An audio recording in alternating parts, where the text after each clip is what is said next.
They changed the locks on my own house while I was burying my husband. I stood on the front porch at 3 in the morning, still wearing the same clothes I had worn for 48 hours straight at the hospital. The wilted flowers in my hand had lost their petals during the drive home. My key turned in the lock, but nothing happened. I tried again, thinking exhaustion was making me clumsy, but the metal simply would not catch. The dread started then, cold and heavy in my chest. I fumbled for the spare key hidden under the ceramic frog by the front steps. My fingers shook as I fitted into the lock. Nothing. Someone had changed the locks. I stepped back and looked at the windows. The curtains were wrong. Heavy velvet drapes hung where my light linen ones should have been. Dark burgundy fabric that blocked out every trace of moonlight. Through a gap in the drapes I could see movement inside. My heart stopped. Vivian Thorne, my mother-in-law, was directing 2 men as they carried boxes down the hallway. My boxes. And there was Chloe, Vivian's daughter, laughing as she carelessly tossed items into a trash bag. I watched in frozen horror as Chloe picked up the silver-framed photograph from our wedding day. She looked at it for barely a second before dropping it into the trash bag. She caught my eye through the window and winked at me. A slow, deliberate gesture, dripping with contempt. I pounded on the door with both fists, screaming. The door opened suddenly and Vivian stood there in a designer pantsuit, not a hair out of place. Her smile was glacial. "Carolyn, you are back sooner than I expected." Her voice was smooth, pleasant even. "What are you doing in my house?" I tried to push past her, but a large man appeared behind her. Marcus Thorne, Julian's older half-brother. "Your house?" Vivian laughed. "This is the Thorne family home. Julian bought it with Thorne money. You are not a Thorne. Not really." "I am his wife." "We have been married for 5 years." Vivian tilted her head. "Julian died without a will, Carolyn. No will means no special provisions. Assets go to blood family, and you have no children. No legal claim. You were an entertaining distraction for my son, but that is all you ever were." Behind her, I could see Chloe trying on my grandmother's pearl earrings, the ones Julian had given me on our first anniversary. "Julian would never let you do this," I said weakly. "Julian is not here to stop us," Vivian said softly. "And legally, you have no standing. Marcus has already consulted with our attorneys. The house, the cars, the bank accounts, all of it belongs to the Thorne estate now." Marcus spoke, his voice flat and cold. "Any financial arrangements you think you made can be easily disputed. It would be in your best interest to walk away quietly." The door closed in my face.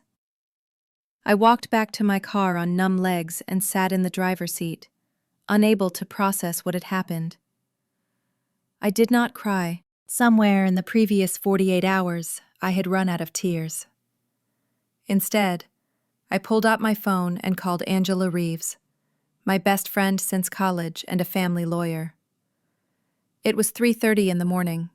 She answered on the 4th ring. "Carolyn, what is wrong?" "They took my house. Julian died and they took my house." "I will be there in 20 minutes. Do not move." While I waited, memories flooded back. 2 years ago, Julian had been drowning in debt after a business venture went bad. He had been too ashamed to tell his family. I had found him at the kitchen table at 2 in the morning, surrounded by past due notices and foreclosure warnings. "We are going to lose the house," he had said. I had not hesitated. I had refinanced the mortgage using my inheritance from my parents, money I had been saving for my own design firm. I had transferred the deed entirely into my name to protect it from Julian's creditors. "You saved me," he had whispered that night. "I do not deserve you." I had never told Vivian or Marcus. Julian had asked me not to, saying his mother would only use it against him. Now, I realized that decision might save me. The second memory was more recent, just a week before Julian died. I had heard his voice from the study, low and urgent. He was on the phone with someone. "I signed it, Marcus. Everything is in order. Carolyn will be protected no matter what. Mom cannot touch her." There was a pause. "I am serious. I know what she is capable of. Promise me you will make sure Carolyn is taken care of. If anything happens to me, Carolyn gets everything. That is what the paperwork says, and that is what I want." I had not thought much of it at the time. Now, those words took on a darker significance. If anything happens to me. Why had he been so worried? Angela arrived exactly 20 minutes later. She took one look at my face and pulled me into a fierce hug.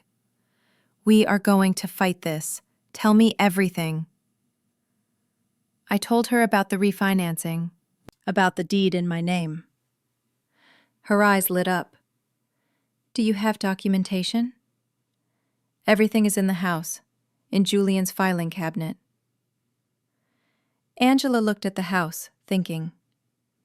"Is there any other way in?" "The kitchen door. Julian kept meaning to fix the lock. You have to jiggle it just right." We drove around to the alley, parking 2 streets over and approaching on foot. My heart hammered as we slipped through the back gate. The kitchen door released with the exact motion my hands remembered. We slipped inside. The house felt alien in the darkness. We made our way to Julian's study, and I had to fight back a sob when I saw his desk, his reading glasses still sitting beside the lamp where he had left them. Angela squeezed my shoulder. "The filing cabinet. Where is it?" We found what we needed in the bottom drawer, in a thick black folder labeled Post-Nuptial Agreement, Do Not Revoke. It was all there. In the event of Julian's death, all assets, including real property, would transfer to me, Carolyn Vance. Tucked inside was a handwritten letter on Julian's personal stationery. "My dearest Carolyn, if you are reading this, then the worst has happened. I know my mother. I know she will not rest until she has stripped you of everything. This agreement ensures she cannot take what is rightfully yours. Fight her, my love. Do not let her win. You are stronger than you know. All my love, always, Julian." I clutched the letter to my chest, tears finally coming. Angela kept searching. In the very back of the drawer, hidden beneath tax returns, she found a USB drive with a label in Julian's handwriting. "Backup. Keep safe." "We should take this too," Angela whispered. We made it out and drove to Angela's office. She plugged the USB drive into her computer. The drive loaded, revealing a directory of audio files, documents, scanned images, all organized by date. The most recent folder was labeled Marcus Investigation. We spent the next 3 hours going through everything. Julian had been thorough. He had recorded phone conversations, saved emails, photographed documents. What emerged was a picture of systematic fraud. Marcus Thorne had been embezzling from the family company for years, using shell corporations to siphon off millions. He had also been laundering money for a real estate developer with ties to organized crime. Julian had discovered it by accident 6 months ago. The more he found, the more horrified he became. His own brother was a criminal. The last audio file was dated 3 days before Julian died. We listened together, and I felt my blood turn to ice. Julian's voice came through the speakers, strained and frightened. "This is Julian Thorne, recording on March 15th. I confronted Marcus tonight about what I found. He denied everything. But when I showed him the evidence, he got angry. He grabbed my arm hard enough to leave bruises. #meta, sex 0.05. He told me that if I went to the police or told Mom, there would be consequences. I am scared. I have never seen him like that. Carolyn, if you ever hear this, please know that I loved you more than anything.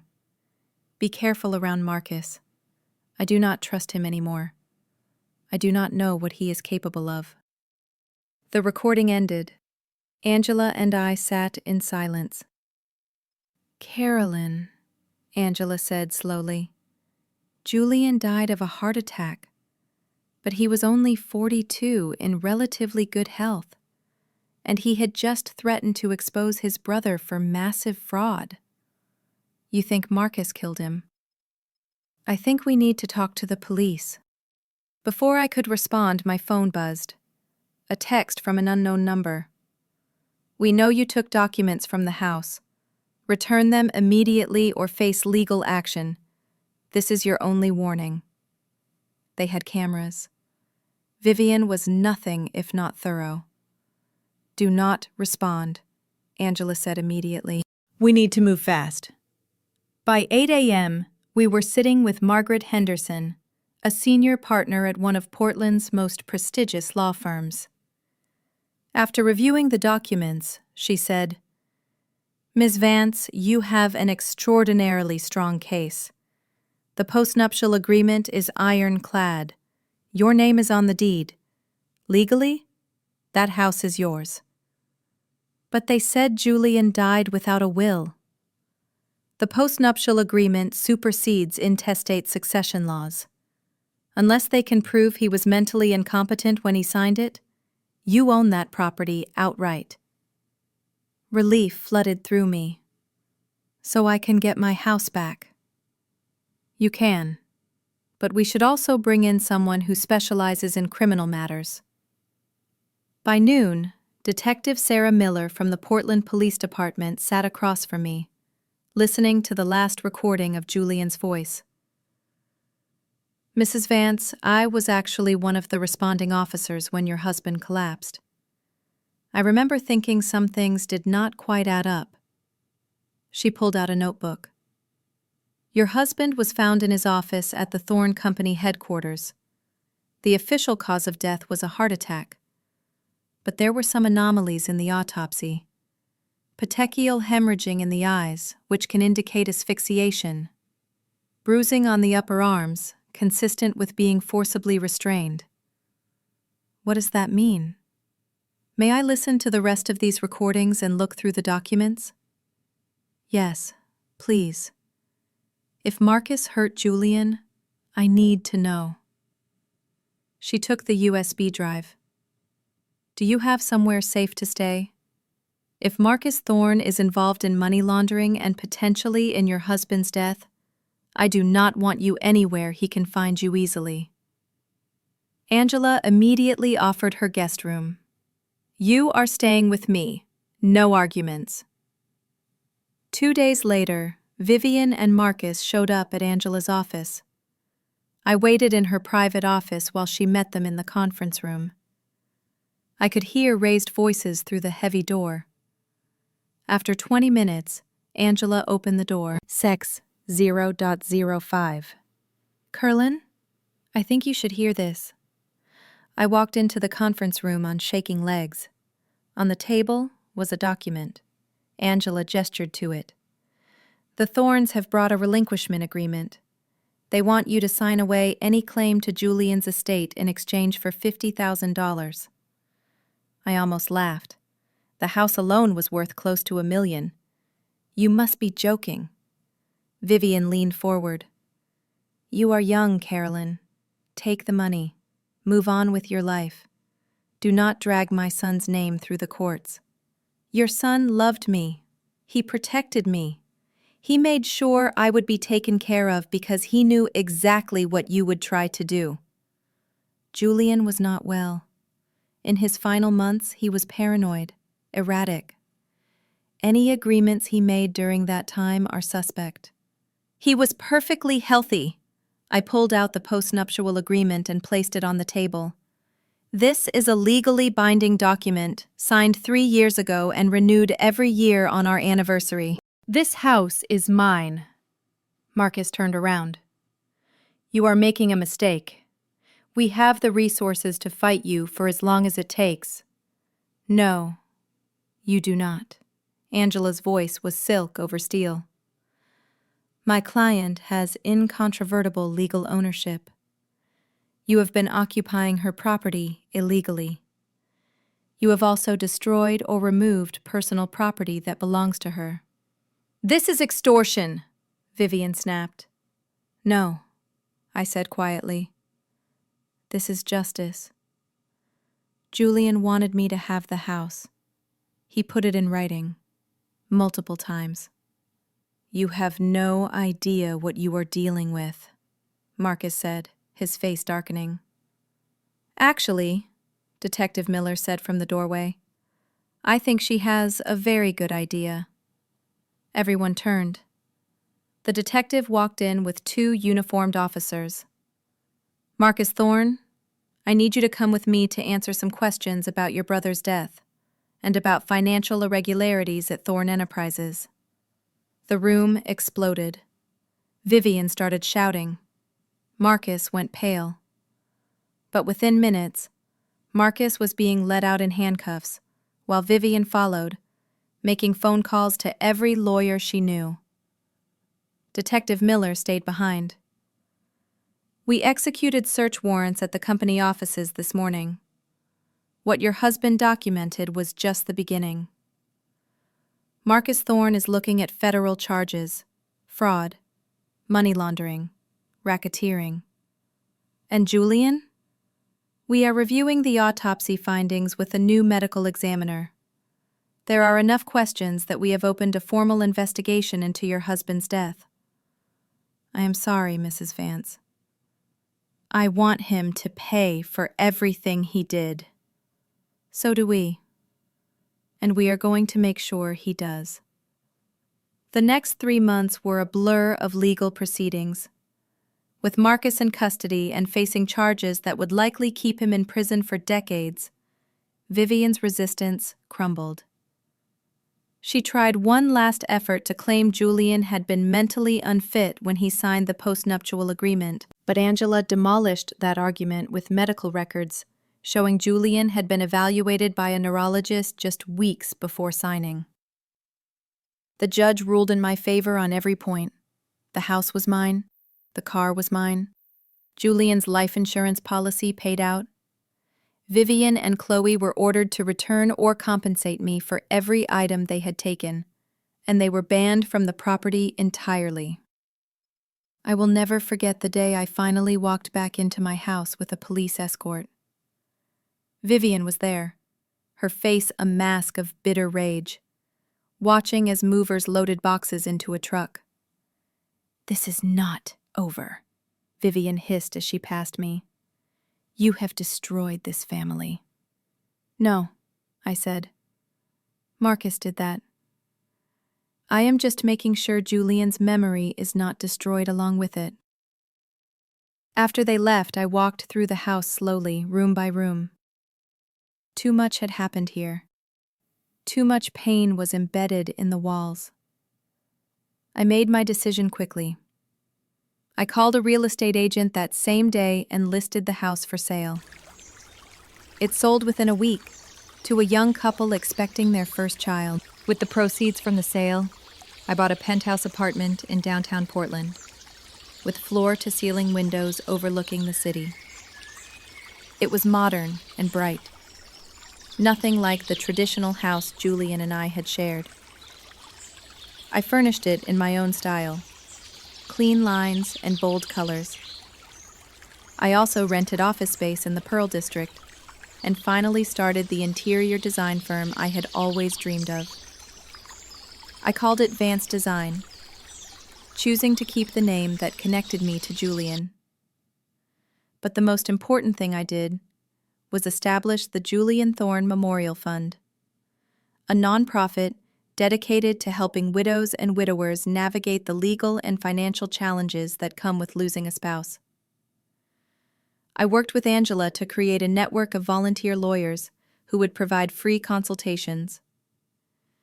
The fund's first client was a woman named Diana, whose in-laws had tried to evict her from her home 3 days after her husband's funeral. We won her case in less than a month. Watching her cry with relief made every terrible moment of the previous year worth it. The trial came 8 months after Julian's death. The prosecution had built an overwhelming case against Marcus. He had been systematically poisoning Julian with digitalis, a heart medication that in high doses could induce fatal arrhythmia. He had been doing it for weeks. On the night Julian died, Marcus had given him a massive dose. The petechial hemorrhaging had been Julian struggling to breathe as his heart rate became dangerously irregular. And the bruises on his arms were from where Marcus had held him down, preventing him from calling for help. I attended every day of the trial, sitting in the front row where Marcus could see me. Vivian was there too, on the opposite side of the courtroom. Chloe came once, then never returned. She sent me a letter 3 weeks later, apologizing. I never responded. The jury deliberated for less than 4 hours. Guilty on all counts, Marcus Thorne was sentenced to life in prison without the possibility of parole. Marcus Thorne was sentenced to life in prison without the possibility of parole. When the verdict was read, I felt Julian's presence so strongly I almost turned around to look for him. Vivian left the courthouse without a word, but I saw her falter on the steps. She had lost everything. Her golden boy son was dead. Her older son was a murderer. Her reputation was in ruins. That night, I held a small memorial service for Julian at the penthouse. Angela came, and a few of Julian's friends who had stood by me. We shared stories about him, the good memories. I read the letter he had left me, the one where he had told me to fight. I did, I whispered to his photograph. I fought, and I won. 1 year after Julian's death, I was sitting in my office when my assistant buzzed me. "Carolyn, there is someone here to see you."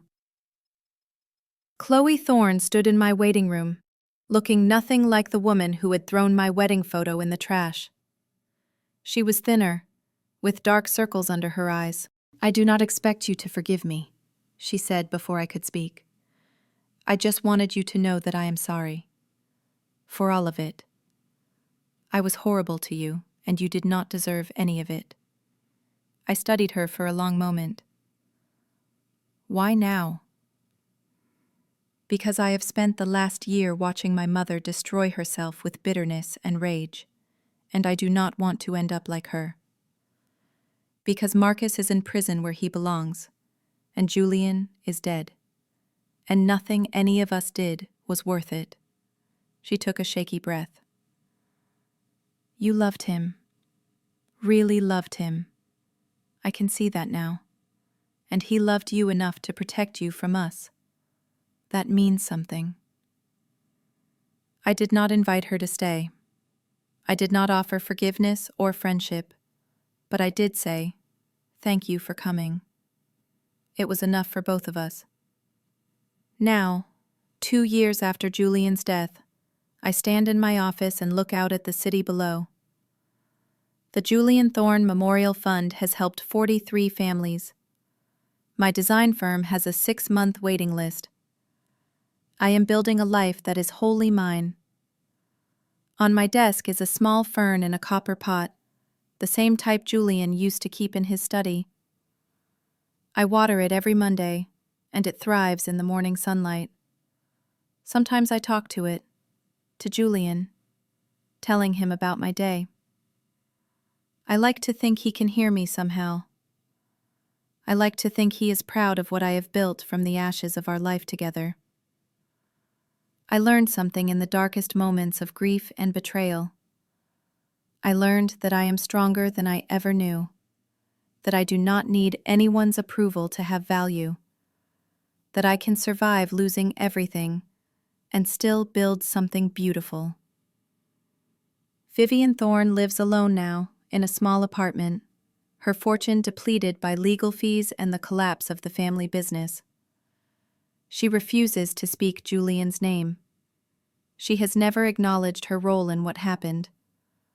But I have learned.